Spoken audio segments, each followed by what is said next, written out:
Thank you. And hello, Canada. It's a wonderful event, and so many of you here today.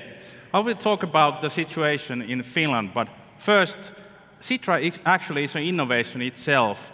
We are around €1 billion fund in Finland, and as Vanessa told, it was a gift from Finnish Parliament to 50-year-old Finland.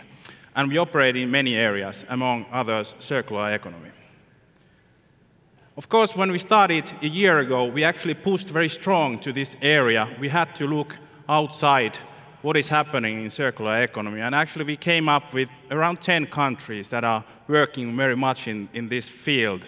Of course, in Europe, many of the colleagues here are the front runners, and we've been working with Netherlands, for example, in textiles. But we shouldn't forget Japan, which has been doing these things for ages.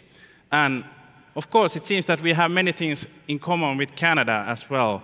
We've been beaten in ice hockey many times. That's at least what we have in common, but we have in common also circular economy, which is great, of course. From our point, the starting point actually was that we knew that in May this year, the government will change. And we had to influence that they take this seriously and they actually start to invest in circular economy. And we provided information and we were discussing with them. And luckily, they actually took it seriously because it's important that the government is backing. We have them, large shoulders to tell to the industry that we will support you in this very important area. Because it's actually jobs and growth, what everybody wants. And that's what circular economy is about. Then we actually needed to convince the industry. And how do you do it?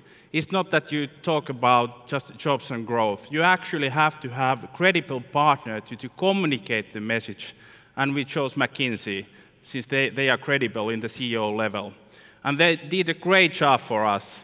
They mapped the potential in Finland, which is sizable, 2 to 3 billion euro annually by 2030. And we concentrated in those areas that are important for Finland, like forest, which is of course important for you as well, and especially the high value-added products in those areas. And I feel sincerely that circular economy will be an investment asset class in the future, so that actually you are looking for this kind of profitable businesses. And that's the hard work we have to do next. So what next? We have to walk the talk in Finland. And we actually now are discussing with our ministries, especially the Ministry of Employment and Economy and the Environment, so that we have a common goal in circular economy. Then we actually took textiles as an example. And why textiles? It's actually because everybody has an opinion about fashion and textiles. And it has been great because we have been in media a lot of times, and it's always about textiles. It's not about business-to-business, machines. That's not very sexy for the media. Then we took a nutrient circulation as an example, because there we can actually cover the whole value chain, food chain in Finland. And that's a great example that we have to move forward.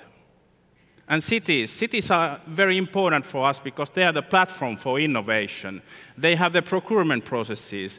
They can actually demonstrate with companies what you can really do in that area. And the last area is the technology industry.